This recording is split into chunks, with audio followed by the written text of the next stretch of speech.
Hey everyone, Jim here, Boots and Whiskey Podcast. Thank you so much for tuning in today. We have a great episode here with Lucas John. Um, we, for those of you that have never been here before, or seen an episode or listened to an episode, you'll get to realize real soon that when it comes to preparing for an episode or doing research for an episode or anything like that, doesn't happen. Don't do it. Won't do it. Will never do it. Honest to God. And a lot of reasons for that. One, I'm lazy as fuck.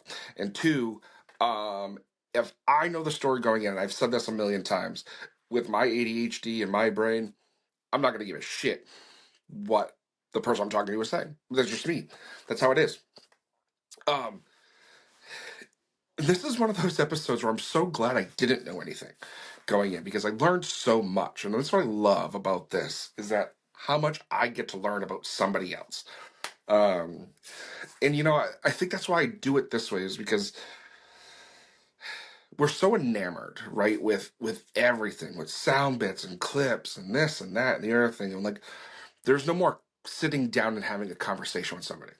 And that's what this show is. And I'm grateful for it, to be honest with you.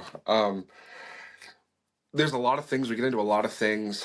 Um, we talk about a lot of not even going to get into it. We talk about a lot of things that you're going to want to hear. Okay. So a big thank you to Lucas for being here, for his team, for setting everything up. It was absolutely incredible conversation. Like I said, if it's your first time here, welcome.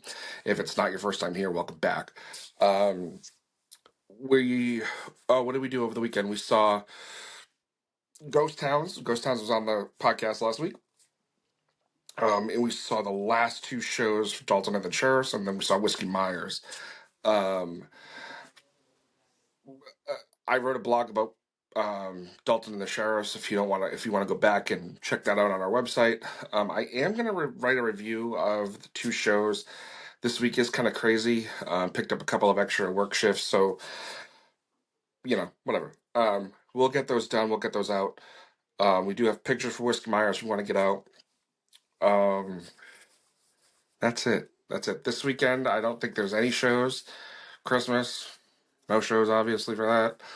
And then New Year, we will be putting out episodes. We're going to put out episodes on Tuesday next week.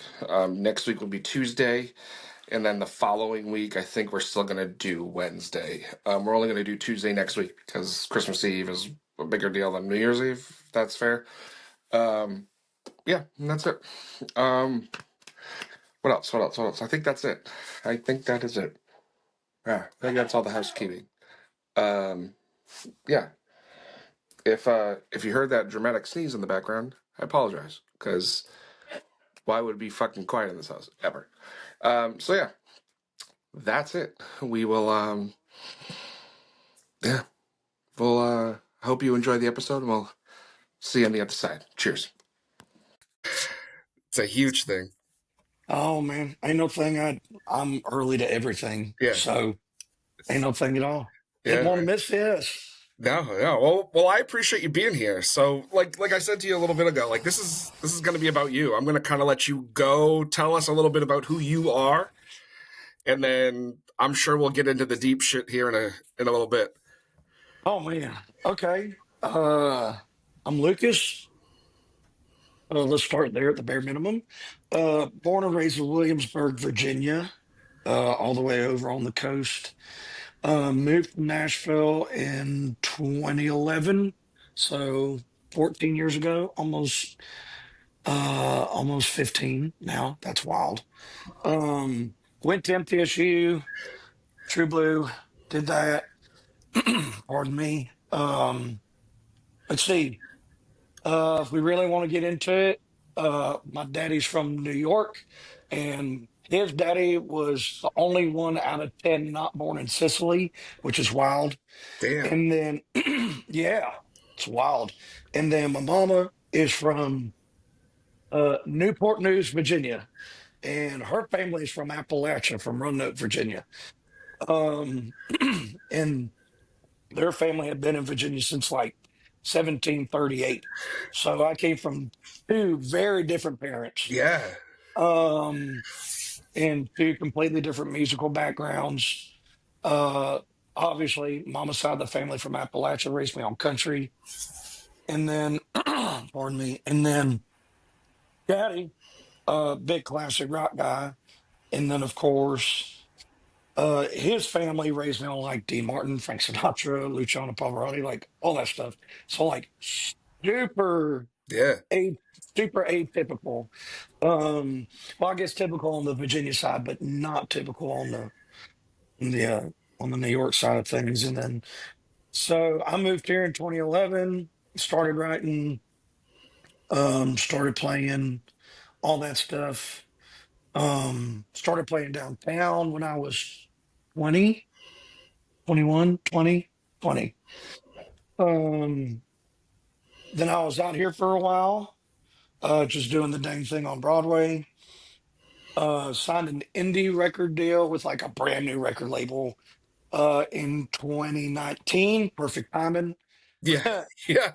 Yeah, because then in 2020 they went under, and then I moved back to Virginia for 2 years.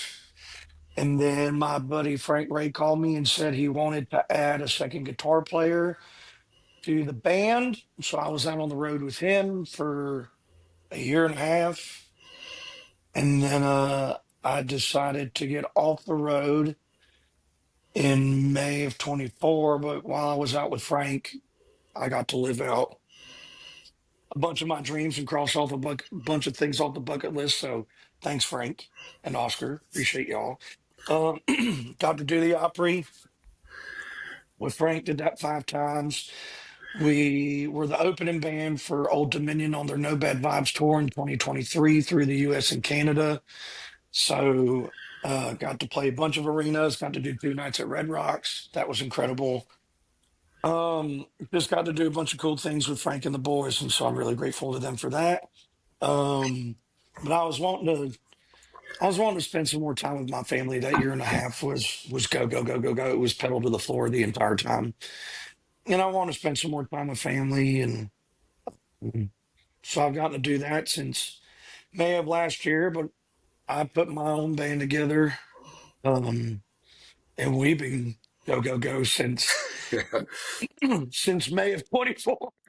So so kind of no rest for the wicked, I guess. But yeah, so I guess that would be the Cliff Notes version of me. Yeah. No. Um, so yeah, like just was raised. I don't think my parents realize it. I think they've started to realize how much their music affected me growing up. Sure. Because whenever I go home, like a song will come on, and I'm just like, "Hey, I remember this with this song," and they're like, "How in the hell do you remember that?" Yeah. You know. But music is was always very integral to me. And that's I hear a song and I think of a memory. I don't think of a memory and then think of like, the music. Like I hear a song and then I'm immediately back there and I can remember everything around it. Yeah. So like Daddy, big classic rock guy. So like Bruce Springsteen is everything. He's my favorite artist of all time. With Daddy. Um, and then with Mama, it's Toby Keith. I Yeah. remember being raised on the Shock and Y'all album for Toby.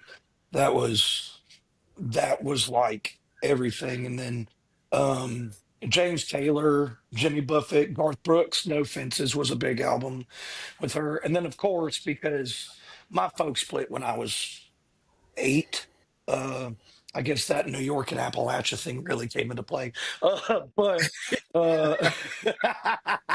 But uh, but Mama, I distinctly remember blasting Shania Twain growing up to.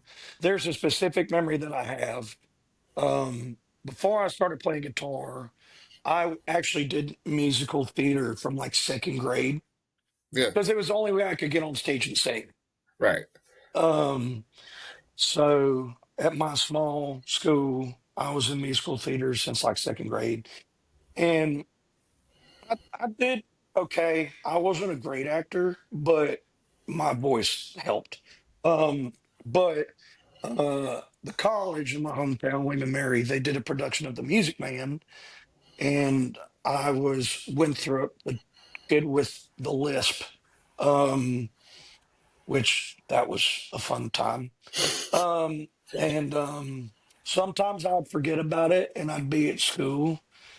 I'd be like, what are you doing on Tuesday? And I'm like, crap, I'm not on stage anymore. It was bad. It was even worse when I started working at Busch Gardens. I left that out.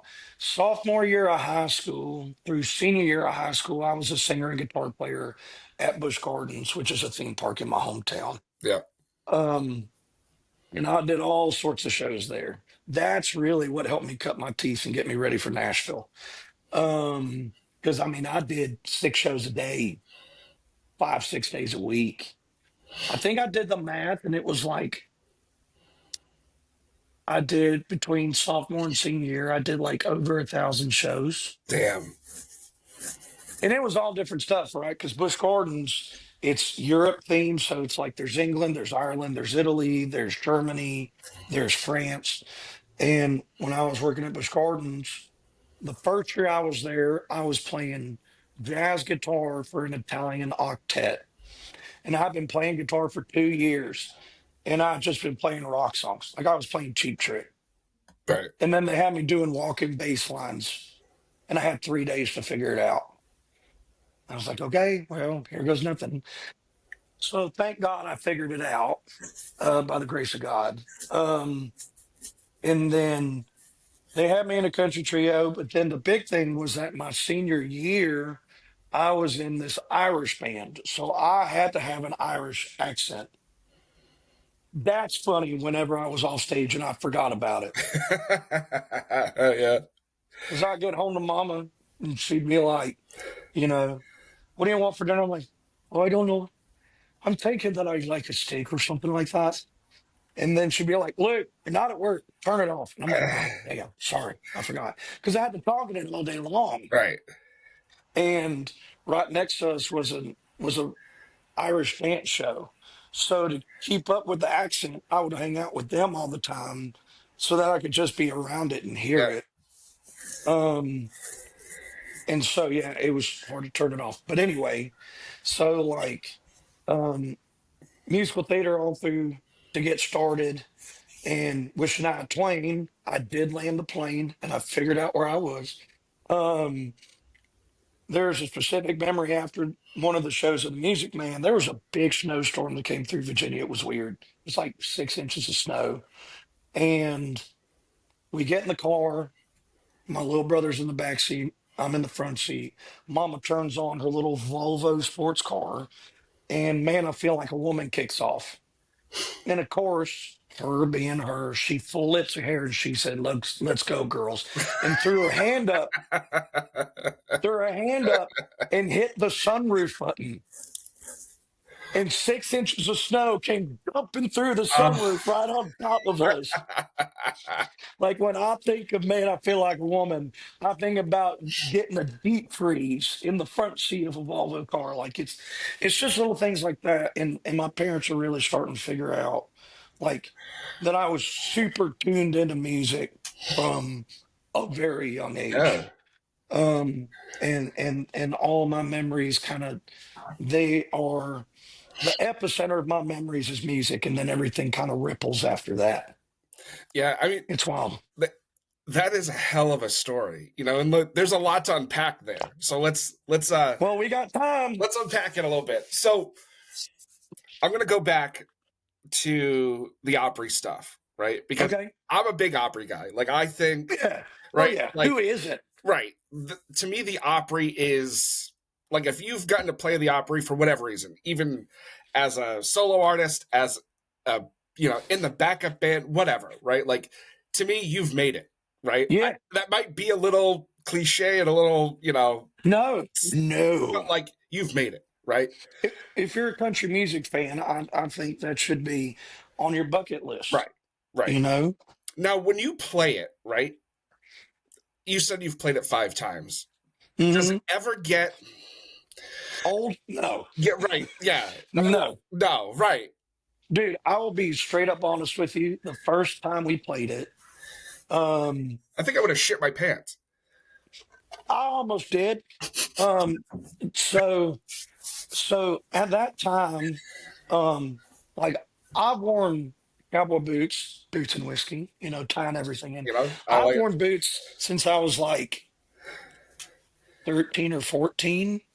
And then for some odd reason, I think it's when I went back to Virginia, um, and I went back to work at Bush Gardens during COVID and all that stuff. Um, e- every my hometown had kind of changed ever so slightly to where it was a little bit more modern and contemporary and stuff like that. And when I came back, like nobody was wearing boots or like a new wave had just kind of came into my town, which is fine. But I stuck out like a sore thumb, and Yeah, I was like, okay, I think I want to try to blend in a little bit. And all my boots were worn to hell, so I just tossed them out. And there were really no boot stores close to me. So I was just like, you know what? So I didn't have any boots for the longest time.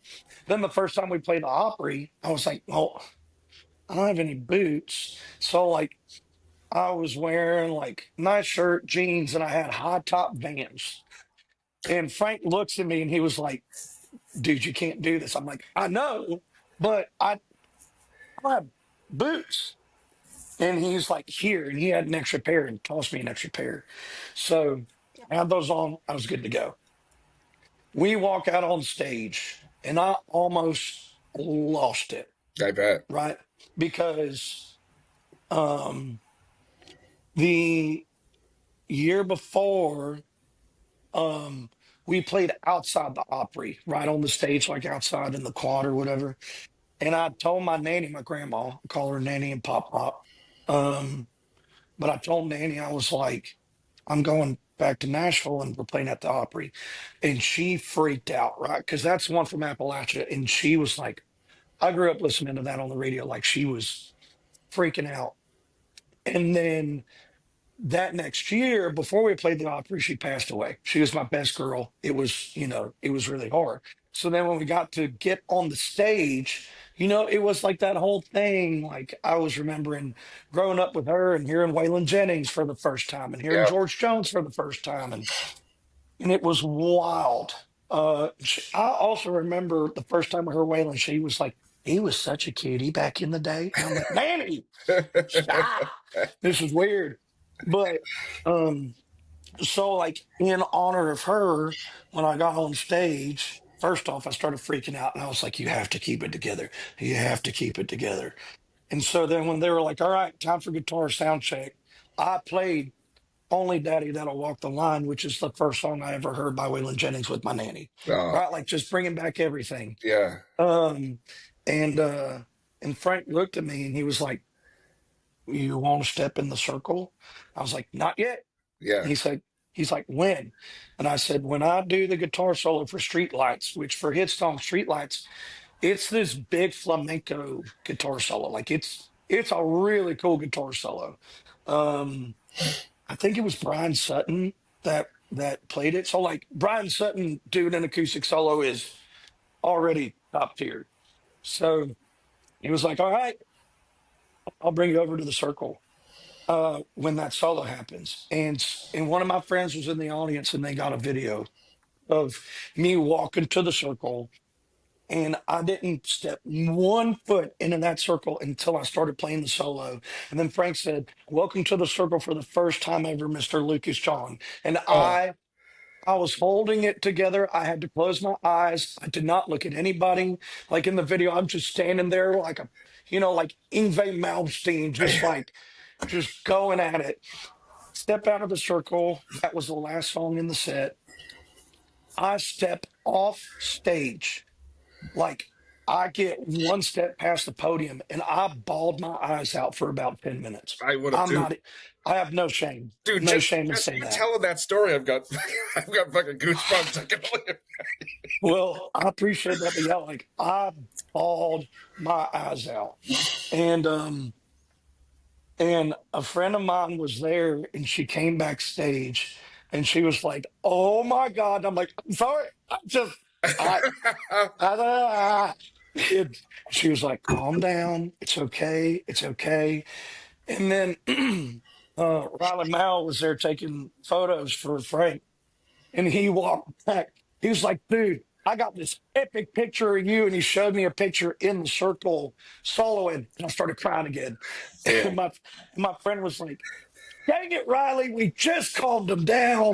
Like, I started bawling again. But yeah, dude, it never, ever, ever gets old. No. It never does. And I think the other cool thing about it is that every single night it's somebody different. Well, that's what. Yeah, that was going to be my next thing. Yeah. So like here, hold on. First time we played was July 15th. It was Kobe Cooper, the Mile Pass Brothers, Charlie McCoy. That was cool. Frank Ray, Jeannie Seeley, Lonnie Smith, the Whites. Um, the second time we played it, Vince Gill was there, and we met Vince, and he Oof. sang because Vince Gill was there with Patty Loveless, and they did "Go Rest High on That Mountain" and Oh. "Blow My Eyes Outside Yeah. Oh, Stage." yeah. Absolutely. Oh yeah, and then March 2nd, Steve Earle. And we did the Copperhead Road side stage while he was playing Copperhead Road. I Like, hear he hates that. Does he hate that? Do you know that? I don't know, and I'm being honest with you, I don't know. Um, I don't get why some artists like I understand that Tyler Childers is tired of playing Little Feathered Indians, but at the same time, dude, like that's what made you. So See, like like I, we're like you don't have to play it every show, but like no, like. So yeah, this is where we're going to differ, right? You have to play Feathered Indians at every fucking show. Like you have to. Like that is you know, that would be like to me, right? That would be like I don't know who's somebody that's relevant. Garth Brooks never playing Friends in Low Places. Exactly. Exactly. You You know, have to now, play, especially at this point in his career, right? Or anybody's career that is, made it, right? yeah, Based on certain songs. Like you have to play those songs because those, even the passive fans are coming to see those songs. yes, yes. Now, there's only one artist that did that that I thought, damn, that's pretty cool. And I'm a big Prince fan, love Prince. Oh, yeah. Um, and when he released 1999 and he played it New Year's Eve, 1998 going into 1999, or it was 1999 going into 2000. 2000. Yeah. Yeah, that was it. He never played it again. He was like, "This is the last time I'm playing it because Right. It's this irrelevant. is this is the quintessential time to play 1990." And for that, I'm like, you know what? That's kind of badass. Yeah. All right, I'm Yeah. cool with that. But 1999 didn't necessarily make him. It was a massive hit, but Purple Rain made Right. him. So if he Right. never played Purple Rain again, that would be different. Right. So like, yeah, Little Feathered Indians is to Ballard Childers, as Purple Rain is to Prince, as Friends of Low Places is to Garth Brooks, as Should Have Been a Cowboy is to Toby Keith. So it's like, you, I don't understand that, I don't either. um, but so like Steve Earle, you have to play Copperhead Road. Right. You have Like you right. have to. So we're all standing side stage while he's playing, and we're just, in awe, right? And I love Steve Earle. Like that one album with the skull and crossbones and like Snake Oil and all that stuff. Yeah. Love that album. Um, when he started playing Copperhead Road, all five of us were standing side stage, and I look at Frank. I'm like, dude, we have to. He was like, what? Pardon me. And I started doing the Copperhead Road. He's like, hell yeah, we have to. And there's a video. There's a video on my Instagram of all of us, Frank in his sparkly sequence blazer. And with Frank, I was the only white boy. The rest of the band was Latino. Yeah. So four Mexicans and one white boy doing the Copperhead Road side stage at the Opry. But like, I'll never forget that memory for as long as I live. Yeah. Like, last night we had a show at Category 10, which is my favorite place to play downtown. And they do line dancing and all that stuff. There's a big floor and all that. And we always play Copperhead Road, and I always hop down on the floor while we're playing and do the dance with everyone because I line dance. I don't want to miss out. And so, like, every time I play it, I think about being at the Opry, listening to the man 20 feet away from me who Yeah, wrote it, playing it, and doing the Copperhead Road with the boys side stage. Like, you never know what's going to happen at the Opry, yeah, and it's just it never ever gets old. And then all the doors are open and all the artists are there, and you can just pop in and say, "Hey." When Vince was playing, we were walking by the stage, and Vince is leaning in the doorway, and we're like, "Howdy, sir," and he's like, "Hi guys, I'm Vince," and we're like, yeah. No shit. "Yeah, we know." He's so tall too; it's Is he? terrifying. He's like 6'4", Holy shit. 6'5", and I mean, you know, I was. I was the tallest guy. Well, the drummer's almost the same height as me, but I was the tallest guy out of all the Mexicans, Right. So, That's um, but I'm 5'8", so I'm like average as hell. right. And then you see Vince Gill, and it's like, yeah, yes, sir, Yeah. we know who you are, But man, when him and Patty did "Go Rest High on That Mountain," at the Opry, like I'm standing there crying, like it was just Yeah. incredible. You know, So it's funny you say, we were talking. Sorry, I have ADHD super bad. So like, you and me both, like, we're I following the figured. bouncy ball wherever it lands. It's all right. So I'm a big Jamie Johnson guy. Love Jamie Johnson. Mm, Right? I used to work for him. Did you? Yeah, we'll talk about it. All right. Tell me your story first. So, um, I hadn't seen Jamie. I had tried. I've been doing this podcast now almost 5 years.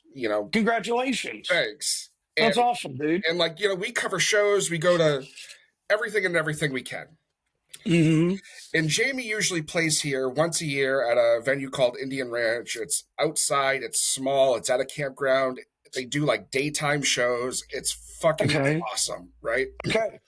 Now I had put in to do it. I have a connection at Indian Ranch, and like every year it was like, sorry, sorry, sorry. Oh man. And like I started to get, I don't want to say pissed off, but like defeated, right? Like Yeah. this is one 100%. person I want to see, and yeah, could I buy a ticket? Sure, but like they sell out. So when you're doing I this, get it. you have a I hundred get it. other options to do, so you just move on, right? Hmm. But like going through all that, I had always heard that Jamie didn't play in color, or Jamie didn't want to play in color, or whatever, right? Like Okay. I had heard these stories that like not every Jamie Johnson show you're going to go to is going to get in color, right? Okay. So like a part of me was like, well, I also don't want to take the fucking chance because In Color is my favorite song of all time. Hmm. So I say all that to say this. This year I got to get into Jamie Johnson. Hell yeah. Right. Now, they were super sweet to me. I was able to take pictures, the whole 9 yards. Like I got a photo pass. It was a great night. Good deal. And then like it was a packed house. So by the time I was done all my stuff, I had gotten a spot a little higher up in the auditorium, I guess, or the amphitheater. Now, it's almost at the end of the show, and I'm like, this motherfucker isn't gonna play In Color. Like I can feel it in my bones. You're just like, it's not going to happen. Right, it's not gonna happen. And then he starts talking and talking and talking, and then you realize he's gonna play In Color, and I start sobbing Yep. because Yep. it's one of those things where it's like It is. It is. And then since then, we've had conversations with his team about him coming on here, and then his TM has been on, and like we're building that relationship. Okay. Right. So it's like, it's one of those moments, like you have the Opry, right? And I have all of these connections I've made in a way to my heroes without my heroes being on, if that makes sense. Correct. No, it does. It does. So it's like, in a way, like people are like, oh, well, you haven't had this person. It's like, yeah, but I've had people that could open the door. Yes. So to me, it's a like I've made friendships. To me, like you're on this show, you're now a friend, right? Oh, same to you, baby. So it's like Same to you, baby. it is what it is. Like Yeah, this show is like half selfish, half therapy, half like dude. It's yeah. It's bigger than what it right. is.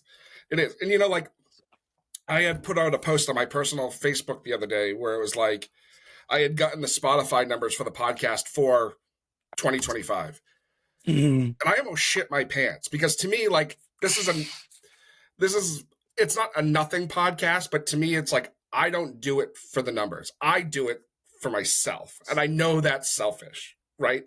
no, but people resonate with genuineness and Right, stuff like that. They resonate with passion. right, and that's uh, I'm notorious. Like I don't coming into this, I didn't know a thing about you, and I do that on purpose. I love that. Because like if I know that all these Opry stories going in, or I know you've played with Frank Ray, or this, that, and the other thing, like I have ADHD. I'm already checked out. I'm looking out the window. Hmm. Like I don't give a shit because I already know, right? Right, And not that I right. don't give a shit, but I'm not focused enough to give it what I want to put into it. Hmm. Hmm. So I don't know where I'm going with any of this, but But that's no, but you have those moments like yeah, with Jamie, and it's with shows, and it's wild. Just um, I don't think people truly realize how much larger than life music has an effect on it people. really does. And so, like when I was back home over Thanksgiving, my mom was driving me back to the airport, and the new, you know, uh, first wave of Stranger Things that came out. I love that show, I've never seen and it. it's a good show. Is it? It's a good show, yeah. And takes place in the '80s. Well, my mama was an '80s baby. Like she was, senior in high school in the late '80s and all that. And besides all the country stuff, right? She, you know, every now and then played me like Cyndi Lauper or like Lionel Richie and stuff like that. And so like her and I have another big connection with '80s stuff. And so the new wave came out and they have a playlist with all like the music from the show because it's just straight bangers from the '80s. And I was like, Mama, new wave of stuff came out. Let's see if you know any of them. And I started playing this. I was like, this one artist, Tiffany, was on the show, and she's like, Tiffany. And I started playing the song. She was like, oh my God, I haven't heard this song in like 35 years. And she remembered every single Yeah, word. yeah. Music is larger than life. I'll It tell you is. another cool story. So my grandma, my daddy's mama, who was from New York, towards the end of her life, she started suffering like Alzheimer's and dementia and all that stuff. And like would always get my brother and I's name mixed up, wouldn't remember what she had for breakfast, like that kind of thing. Every Wednesday, I would pick her up, and me, my daddy, my brother, and her would go to this small little Italian deli right up the road from her house. Italians, that's what we have to do. Yeah, And and like that would be our thing to get her out of the house because she didn't drive anymore. And I would pick her up, throw her in the truck, not literally, but almost, because she was an itty bitty thing. She was like 4'10", and she couldn't remember a damn thing from that day. But if I put on Frank Sinatra, she remembered every single word. yeah. And it's just wild that uh to me, it's just crazy that people don't realize the effect that music has on people, Oh, not just emotionally, whether it be setting you free or whether it be, memories or whether it be therapeutic. Like it's such a major part of life that sticks with you. So I'm so happy for you that you finally got to have that moment with Jamie. it was nice, because Not many people get to have that, no, no, and it's like I've been fortunate, right? Like I put this thing together kind of on a whim, and it's just the train has just kept rolling, right? Like I am, You know, That's all you can hope for. right. I don't care if 5 people listen or 500 people. I don't care if anybody listens, to be honest with you. Like at the end of the day, Yeah. right? Because it's like what I've been able to do with this and bring, some sort of awareness of country music to my area, other areas, Hmm. artists in general. Like to me, that's what this is all about. This isn't, I'm a very selfish person, and I know people listening to this are probably laughing their ass off because like, yeah, true, true. But like, you know, like I said, this podcast is selfish, 110%. I don't do this for anybody really at the end of the day, except for myself because I need it in a way. Yeah. And I know that Yeah. sounds fucked up. It sounds fucked up, but I know what it is, right? But I've come across people, you know, up here in Boston or other places, and they see the logo and they're like, "Hey, I listen to your podcast," and like to me, that That's blows my epic. mind. You know what I mean? That's It's epic. right, right. It's mind blowing. Like I don't get it, but I appreciate it. Well, 100%. Dude, the other thing, like doing the podcast for yourself, it's the same thing like being an artist. It's Right, like, yes, you want to reach other people, you want to help, you know, move people. Yes. But at the end of the day, if you are motivated by everyone else, whenever you hit a valley, you're going to lose momentum because your focus is on everybody else. But if you focus on doing it for yourself, then you're always going to have that fire. You're always going to have that passion. You're always going to have that momentum because you're not trying to please anybody else. You're trying exactly. to please yourself first and foremost. So it may you may think it's selfish, right? But, and we just met. So, maybe, but like at the end of the day, you have to do it for Yeah, yourself because that is how you're going to stay consistent. right, right. Now let me ask you this as an artist, right? Because I know Sure. I kind of go through this here where you know as much I don't get paid to do this, right? I don't make any money. I don't, so it is Much money. right, right, right. But like, do you have do you have moments where it's like you're like, fuck, like I don't want to play today, I don't want to go on stage tonight, or whatever the case may be, and then you get to that point where you do it and you could like run through a fucking wall because you're just so like in it, and then you realize like, all right, I was just being lazy, I was just tired, whatever, and then because you get in that moment and you're like, now this is all I want to do right now. Yeah, I've definitely had those moments, and I wouldn't say that it's from I'm tired of doing it because I've been doing it since I was 15, professionally since I was 16, right? So half my life, because I'm 32 now, half my life I've been doing music professionally full Yeah, time. Um, and I would say those days where I don't want to do it, it's solely from exhaustion. good.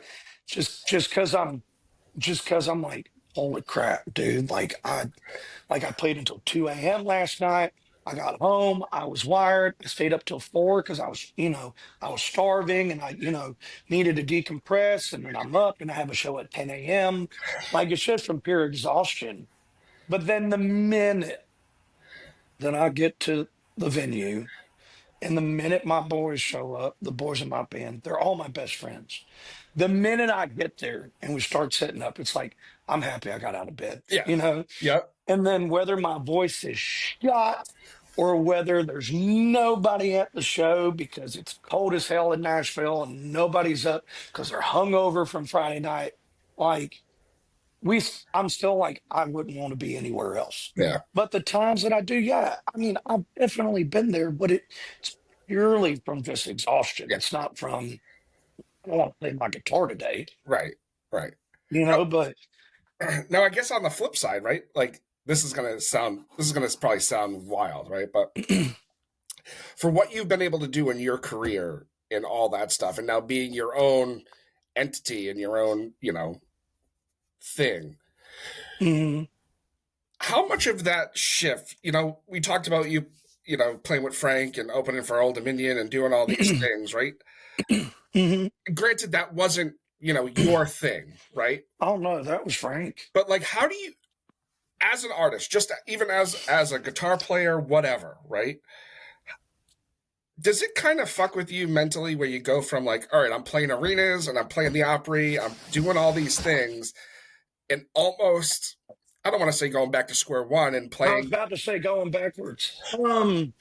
Dude, like I've been doing my own artist thing my entire life until Frank. Yeah, Every now and then I've gone and played lead guitar for one of my buddies. Like I played lead guitar for Tyler Braden for a couple shows before he was Tyler Braden. I would. Um, He's another bucket list. He's coming to Boston in February, I think, and I need to see him. Tyler is one of the most talented people. If he hears this, Tyler, I love you, brother. I miss you. Um, he's such a good dude. Um, and Tyler's actually how I met Frank. So when we went to go do this Battle of the Bands with Tyler, Frank and the boys were there, and that was 2017, and that's how I met Frank.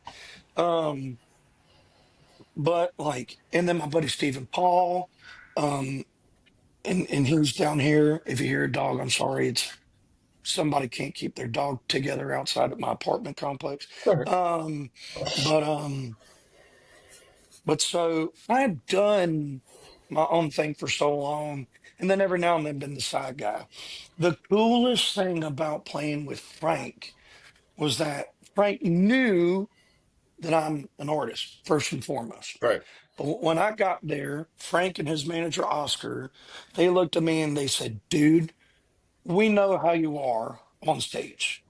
Because I grew up watching Bruce Springsteen, right? And Bruce Springsteen does not stop moving. mm. He's over here, he's over there, he's everywhere. He's on top of the piano, he's crowd surfing, right? And so when I'm on stage, I'm like a damn jackrabbit. I'm just jumping around everywhere, right? And they were like, "We want you to keep doing that." And I was like, "You guys know what you're asking, right?" They're like, "Yes." And the main reason was because it added to the show so that Frank didn't feel like he had to be jumping through hoops on fire. Right, Right. So that was incredible for me. Like when we played at Red Rocks, we did 2 nights opening for Old Dominion.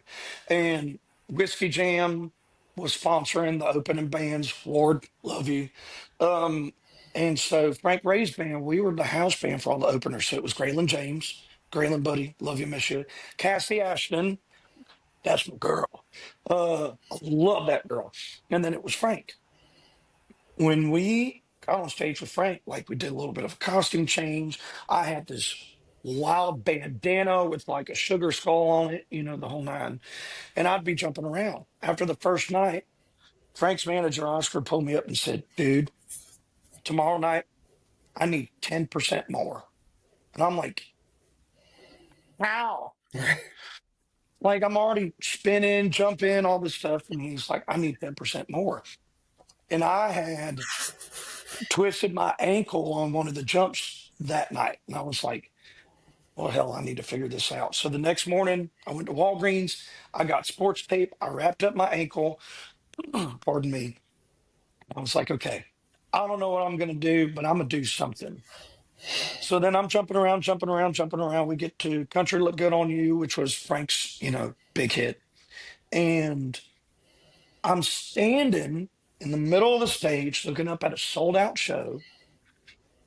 And I looked in front of me and the stage was here and there was a little railing about this much higher than the stage. I was like, "I can clear that." So I jumped off the stage at Red Rocks.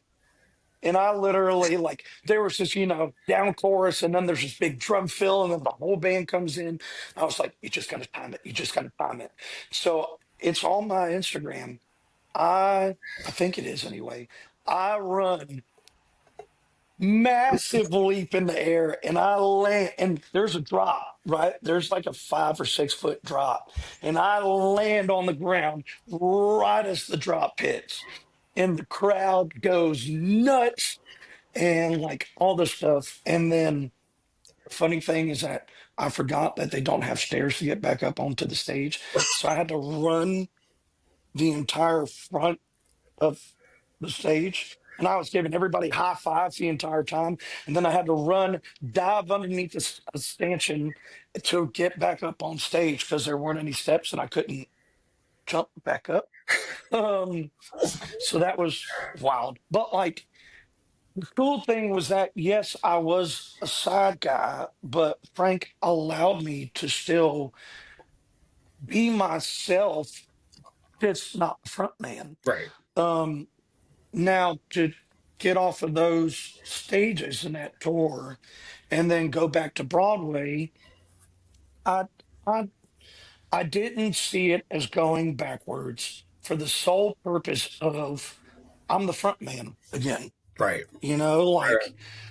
like it's like you said, like, yes, I've done all these things with Frank, and that's incredible, and I'm so grateful. But it's not my name.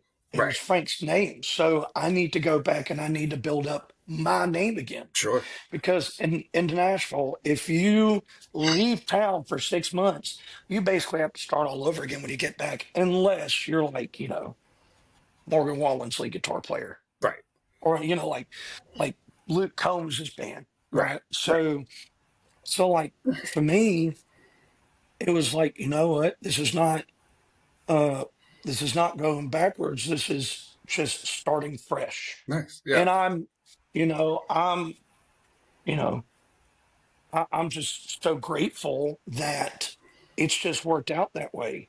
And now I've been able to build a band of my best friends that I love, that we create some kick-ass music.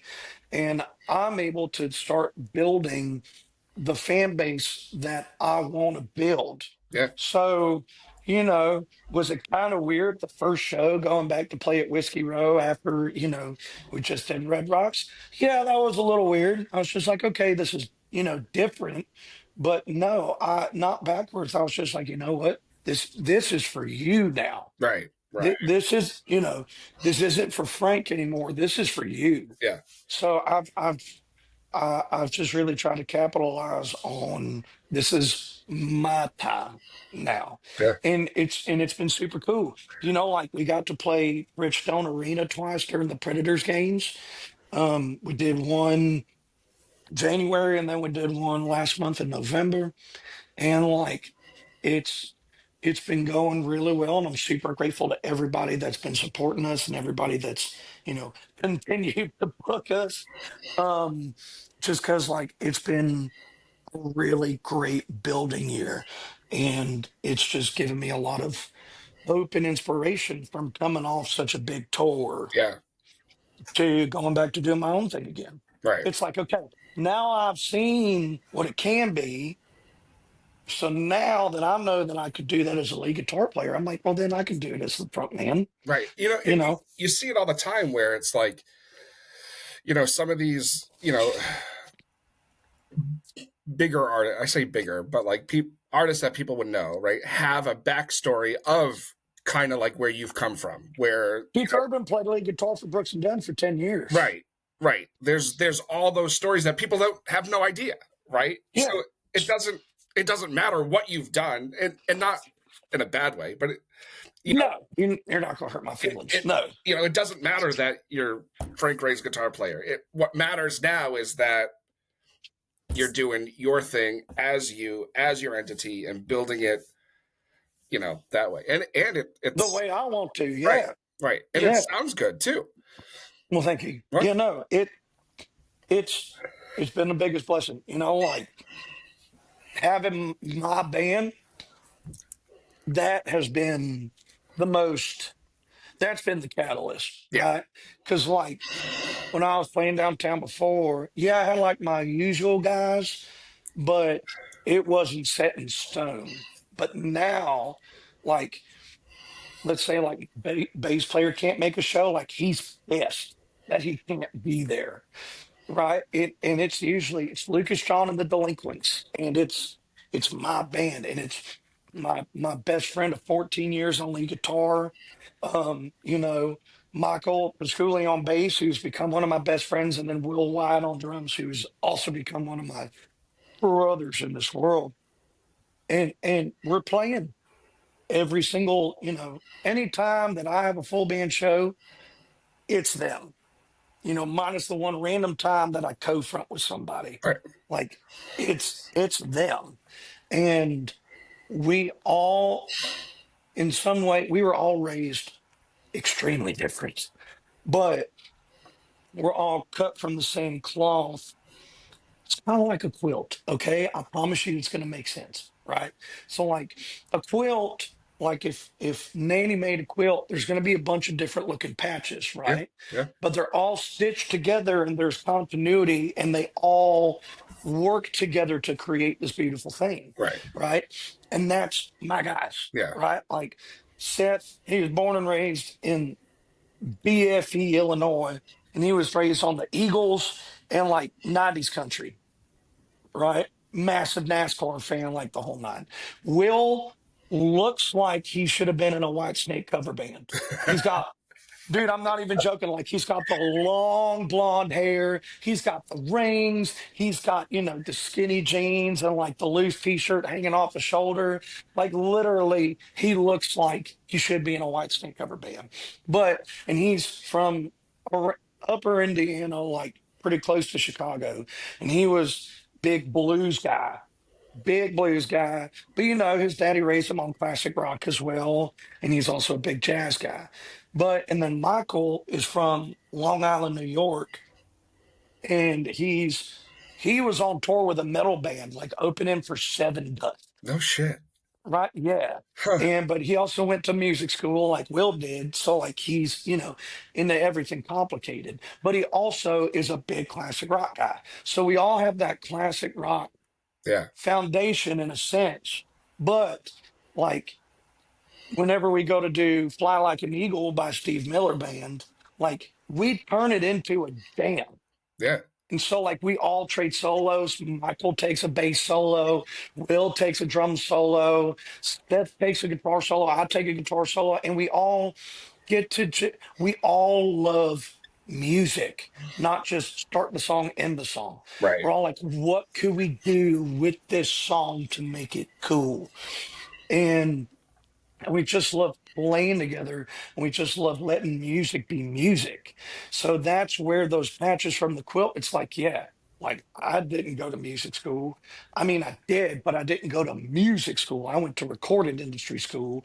Seth was a lineman. He went to lineman school, but he just grew up playing guitar since he was 12. Will went to music school. Michael went to music school. Will's a blues guy. Michael is a metal guy. But we all have that stitching to where we all meet and then we just all work together through that. Without those guys, I don't think that this year would have been what it is. And like, it's so much so that when I went in to cut new music, they're the band. Right. Like Little Rock is the Delinquents. It is my guys that I play with.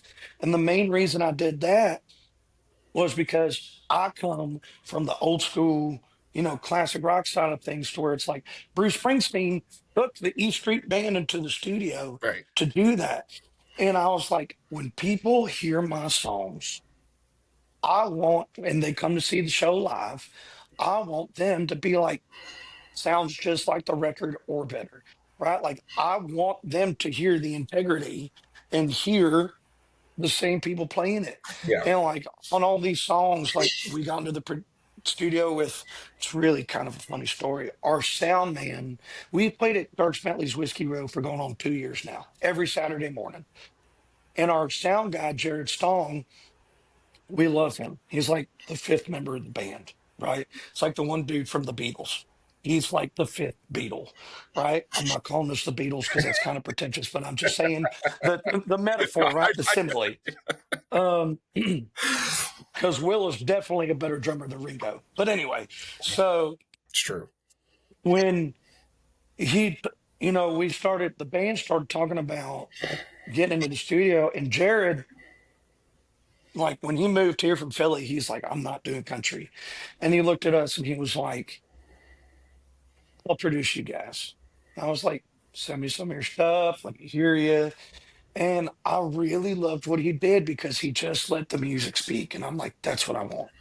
So we got into the studio with Jared, and in pre-production, I was talking to Jared, and he's like, what are you thinking? And I'm like, I don't want any track that is not the boys. Mhm. So, like, when you listen to Little Rock, when you listen to Rich Girl, which comes out on Friday, right? Um, there are no sounds that is not us. And because I feel like that's lost nowadays in the Yeah. music world, everything is tracks. Everything is, if you go and see a show and you don't hear those tracks, people are like, oh, this sounds different. I wanted complete transparency, pardon me, complete continuity from the recording to the live show. Yeah. Because that's how it used to be done. If it ain't broke, don't fix it. Right. But so like the harmonica on Little Rock, Will plays harmonica, and he plays it while he's playing drums. Jesus.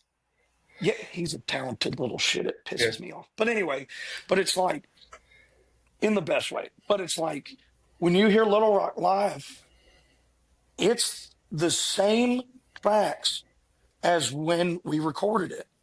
It's the same four dudes. Same with Rich Girl. Comes out on Friday. It's the same four dudes. It's us. And that's just super important to me. When, there was one time I'll never forget, we were playing in Idaho on tour with Old Dominion, and the tracks went out. Like Ableton crashed mid-show, tracks are gone. And Frank was like, boys, you're talented enough. Let's figure it out. And we got through it. We 100% got through it. Now, the things that we're missing is that, like streetlights, there's a horn section, right? Because that's a very reggaeton, Latino kind of thing. And the horn section is gone. Now, did we crush it? 100% we did. But, all those tracks were missing. And I don't want that opportunity to happen with us. Right. When you come and see a Lucas John show and the delinquents are there, you are going to hear what you heard on the record. Yeah. And we're going to make it better than that. We're going to build onto that. But that was just very important to me. And some people are like, dude, like, that's not the Nashville way. And I'm like, I don't give a shit. Right. I don't care. Nashville is not, in some ways, it is 2 + 2 = 4. But like, in some ways, I'm just like, dude, like, you just need to stay true to yourself. Yeah.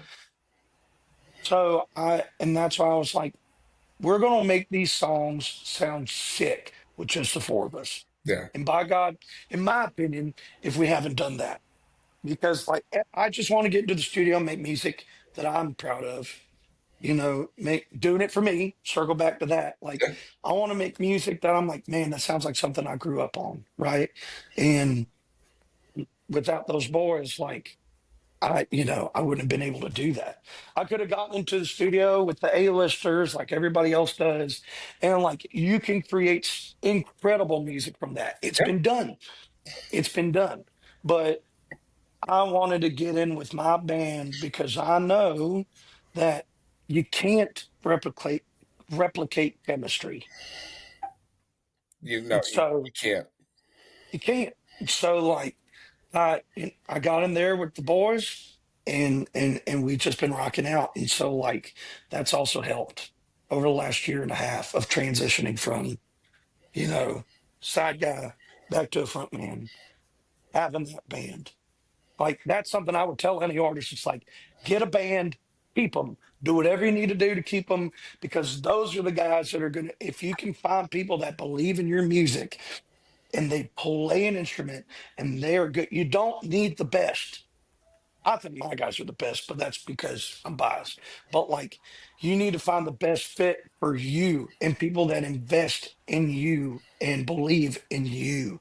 If you do that, dude, the sky's the limit. Yeah. Like, that's the limit. I Now don't want to play a show without him. let me ask you this, because I feel like I could ask you this and get a straight answer because of the way the conversation's been going. But there was a time there where I was talking to, it seemed like I was talking to every Tom, Dick, and Harry that was playing Lower Broadway on a regular basis all the time. And it was right around the time where the whole, what was it, last year, the year before, where the whole Tootsie's contract thing came out and everybody was pissed. And you remember this story, right? Yeah. You don't, Yep. you can say whatever you want. because like I said, 5 people are only going to listen to this anyway. So,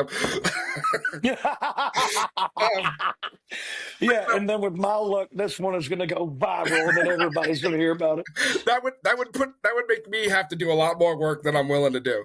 All But right. like you hear anybody that's in this industry, we all kind of talk about it either behind closed doors or in public or whatever, right?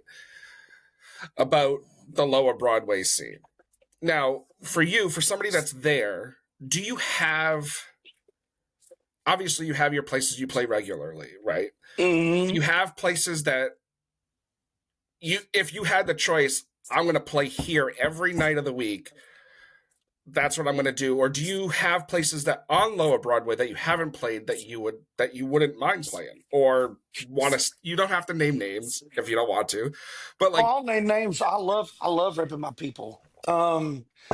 If I could play two venues every night of the week, it would be Category 10, Luke Combs' new bar, and Whiskey Row. And the reasons I say those two, one, when I came off the road with Frank, a friend of mine, Ryan Willega, that he used to run sound at Tequila Cowboy, which is now Posties. And he became the head of Jam Factory, which is a small booking agency down on Lower Broad. And I reached out to him when I got off the road with Frank because I was like, hey, man, I'm getting off the road with Frank. I'm going to come back down to Broadway for a bit. Like, I need a place to play. Do you have any recommendations? And he was like, man, Whiskey Row, we're going to put you there and we're going to work you to death until you say stop. And he had my back. And I'm so grateful to him for that because we've played Whiskey Row now for almost 2 years, every Saturday morning. And I love it there because Whiskey Row allows us to be us. Not that Category 10 doesn't, all right, but when we play Category 10, we're there every Sunday night, and it's a line dance bar. So we need to play the songs, and we want to play the songs that cater to the line dancers, right? That's one of my favorite things is to play a song and to see an entire dance floor filled with line dancers. yeah, It's a feeling that, maybe only a lot of Texas boys know because they play the dance halls, right? There's a certain magic with that. But with Whiskey Row, we play everything from Waylon Jennings to Alice in Chains, right? And yeah, I never make a set list. I have not made a set list in a year and a half. Because whenever we get there, I want to play the songs that everybody else wants to hear because that's how we're going to have a good time. Now, we don't play Wagon Wheel, Tennessee Whiskey, or Morgan Wallen, but what like, yeah, the the three? dude, stop. That is Listen, not your holy trinity. no, Stop. God, no. If I I never was about heard to say, Wagon I Wheel or expected more from you. This podcast is over. We're done. Like, I say it all the time. Like, so I made a shirt, right? This is total sidebar, but I made a shirt because I'm kind of an asshole, and it says, "You're as smooth as titties and whiskey," and on the back it says, oh, "Or whatever David Allan Coe said." yeah, because he's first one to do it. Right, and like Um, everybody's like nobody understands it. I'm like, Tennessee whiskey is not a fucking Chris Stapleton tune. Like, well, it is. I it, mean, Chris Stapleton did, he breathed life into right, that song, right? right, But first it was David Allan Coe, then it was George Jones, yeah, and then it was, yeah. you know, it was pretty funny. One night I was playing with Jesse Rose. I was co-fronting, and somebody walked up and requested Tennessee whiskey. And then the bass player, Noah, he was like, let's do the George Jones version. And we're like, yeah. And we did it. And everybody in the crowd's like, But this isn't Tennessee whiskey. And we're like, yeah, it yeah, it is. is right, Educate yourself. right, But right. but yeah, like we I love that shirt, by the way. I want one. Um I can't wear it in front of my mama, but I want one. Yeah, Um I got you. but yeah, she'd flap me for that. Um but yeah, like Whiskey Row has allowed us to be us and just to entrust us with the crowd, right? Because there's so many venues downtown now, and I mean this, that say like you have to play up tempo songs, you have to keep it to this, don't talk to the crowd too much, like all this stuff. And in my mind, I'm like, well, since when are y'all musicians? Right. Right? Like I can understand it to a certain extent, Sure. 100%, right? But when I'm at Whiskey Row, I talk to the crowd. I break the fourth wall. I want everybody in that room to know I'm you. The only difference is that I have a guitar in my hands. That is the only difference. I'm a small town boy like y'all. Now, granted, Williamsburg isn't small town USA, but it's not big. So, like, I'm just small town boy like y'all. I'm just in charge of the jukebox. But I want to, you know, I want to hear what y'all want to hear on the jukebox, right? And they've allowed us to do that. So Whiskey Row, and then Category 10. Category 10, I mean, Category 10 is the third largest venue downtown, Really? right? Yeah, because it's Category 10, and then it's the Ryman, and then it's Bridgestone. Like, Oh, dude, the main hall is 4 stories. holy Like, shit. yeah, there's a massive dance floor. Like, I don't know. Here, I'm going to pull it up on my laptop real quick and see what the max capacity is for Category 10 main stage. But, like, max capacity, Category 10 Nashville. Let's see. Um, Indoor capacity of approximately 3,000 people. Holy shit. Hmm. Main stage, 1,500 concert goers and the massive rooftop. Yeah. Wow. Overall, indoor, outdoor, 3,000. Main stage could hold up to 1,500 people for the ticketed shows. But that's just on the first floor. And Oh, then there's two balconies, holy shit. right? And so it's the third largest venue downtown. But like the other cool thing about Category 10 is that because they do line dancing, the line dance community has made that a hang spot. Right. And so now, like on Sunday nights, I get there an hour and a half early because I've made friends with the line dancers. And they're my buddies now. Like they're my friends. Like they have my number and they text me. And it's like whenever we show up to Category 10, we're friends with the line dancers. We're friends with the line dance instructors. We're friends with the bar staff. We're friends with the lights and sound crew. Like when we show up, it's just a hang. Right.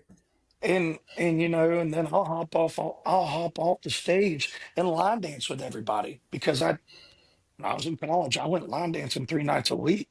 So it's like, but Category 10 in Whiskey Row, if I could pick two places to play every night of the week, it would be those two places because it's just when we get there, and I also attribute that to my style of a show with talking to the crowd and breaking the fourth wall. But like when we get there, it's a hang. Like it's a jam.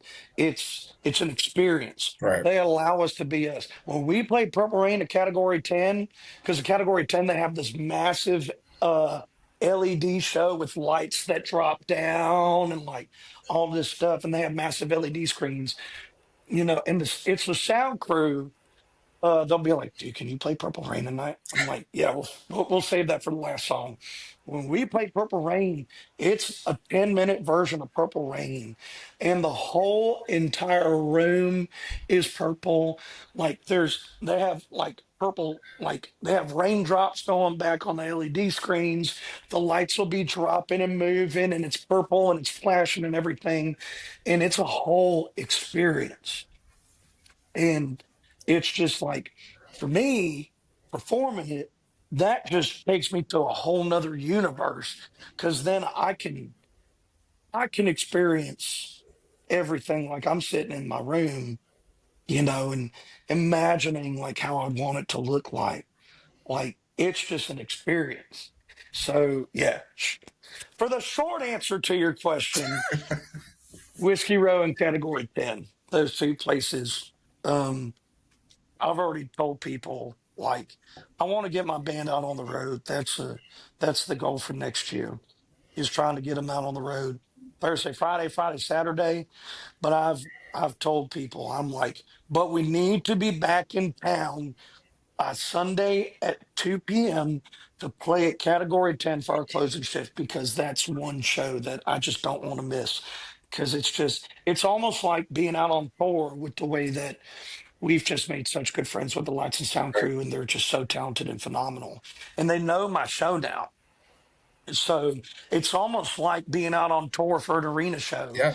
because, like, I go to play Copperhead Road and they, have the lights set up, everything, and they have like cool video and everything behind it. And I go to play Purple Rain and they do that. And I go to play whatever song and they're like, okay, it's these moments. Or like when we play Little Rock live, because one of the line dance instructors, Megan James, she choreographed a line dance to Little Rock Oh, and they nice. teach it at Category 10. Nice. Like they teach it to anybody that comes there. Like whenever we play Little Rock, like the Lights and Sound crew like sets it all up, and it's almost like we have our own show on tour. That's So I'm awesome. like, we need to be back on Sunday night because Yeah. that's the one show that we want to keep. So yeah, sorry for the ramble, but yeah, Oh no. There, those are the two shows. there was one more thing I did want to ask about. I made sure I touched upon because for me and for what I do, it's always been an interest, and I was lucky enough to get to meet Ward here once, Ward is the man. so you know where I'm going with this. No, no, All right, how was Whiskey Jam? dude, bucket list. I mean, like that. Everybody knows, like you said about the Opry, everybody knows if you've played Whiskey Jam, you're doing something, Yeah, right? And I played Whiskey Jam as a lead guitar player for Frank, for Stephen Paul, who I mentioned before, pardon me. But I I don't know because I moved here in 2011 when Whiskey Jam started. And it's crazy because I texted Ward when we got booked. And he was like, I cannot believe that this is your first time playing as an artist. I'm like, it's wild. It's wild. But it's a God thing. It's a universe thing. It's whatever you want to call it. For me, it's a God thing. But it's like, I could not have asked for a better Whiskey Jam debut because it was with my boys in the band. Jared was there, the producer, and we got to play our own music. And I am so grateful. So many of my friends came out, Patricia, Maddie, Brandon, Davina, like all of them were like, there was a crew of my friends that were there. And it's also kind of funny when when we got up hold on. there, I don't we mean to, had, your oh, video. here, hold on. There we go. Okay. Did that fix it? Yeah. Okay. Something popped up. No, it's all good. Um, when we got there, I was thinking it's three songs, right? Because that's what I knew Right. about Whiskey Jam. It's three songs. And then Ward was like, all right, four songs. And I was like, huh? I was like, he was like, yeah, we bumped it up to four. And I was like, shit. Okay. So I look at the boys and I was like, hey, could we bust out, could we, could we bust out Rich Girl? And device storage is running low. You should stop the recording and free up device data. Yeah. Hold on. Let me go in here and delete a few things. It's only because we've been talking way longer than the app is used to. You're fine. Oh, is it the storage through the app? Yeah, I think so. Okay. Well, It's all good. device storage is running low. But It's all right. I'm just gonna keep hitting okay. Yeah, it's Um, fine. but um so I was like, boys, can we bust out Rich Girl? Uh and they were like, yeah, we can do it. So we busted it out. We never played it live before. And we busted it out and we made it work. And like it was just the crowd was electric. The boys crushed it. I was just able to achieve a milestone that I thought about since 2011 when I moved there and Whiskey Right. Jam became a thing. It was incredible. And I'm just so grateful that we got to do it. And it's also cool that we got to play Rich Girl, right? Because, like, that's we had picked three songs that we thought were pretty up tempo and were the ones that the crowd would like. Yeah. But hindsight being 2020, and then with Rich Girl coming out on Friday, it's like, okay, cool. We got to do all this stuff, and we got to play, the songs, one that was out, and then sneak in the little thing of like, almost like a Back to the Future thing, like you don't know the shit. You don't know the song yet, but your kids are gonna love it, like kind of thing. So that, yeah, whiskey. I appreciate you asking. Whiskey Now, Jam was now amazing.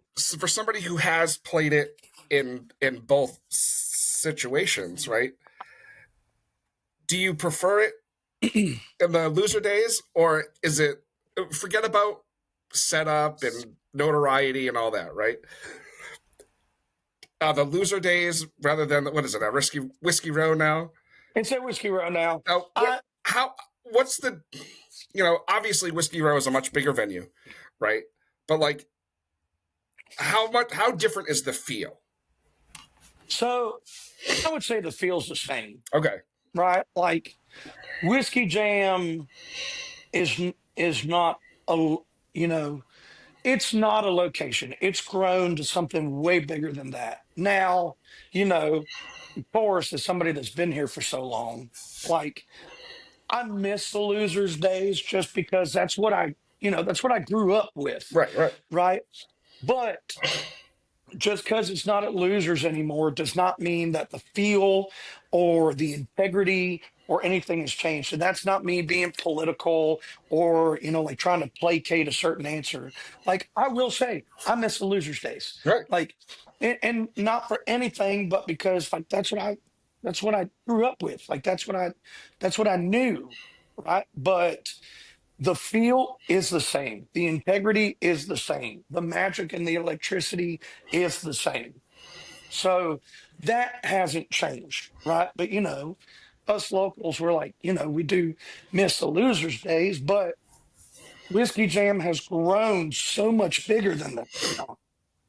Like, and so, hats off to Ward for, because Whiskey Jam sponsored us on the Old Dominion tour, Right. right? So now Whiskey Jam is international and Right. crushing it Right. and doing all this stuff. So you have to grow, Right. you have to move, and you have to grow.